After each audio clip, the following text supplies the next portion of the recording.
Today we're gonna teach you how to grill thinly sliced pork. It's a very easy recipe. Add the thinly sliced pork into a Ziploc bag.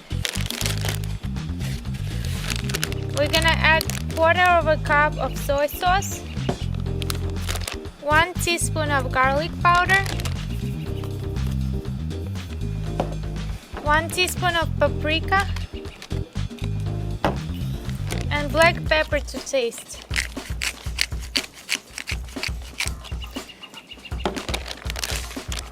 We're gonna let the air out and then mix it up real well. Marinate it for about 15 minutes to half an hour. We're gonna go ahead and place the pork on the direct heat over the charcoal for about 3 minutes on each side. Don't pull it off too early because it'll tear the meat. And we're ready to flip. As you can see, it's pretty charred, but it's still tender on the inside, so that's what you want because it's very thin.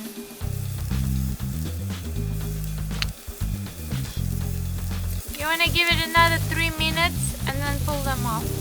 It's been another 3 minutes and we're gonna check the bottom of. Okay, it looks done. See, it looks pretty charred and it has grill marks. So we're ready to take it off.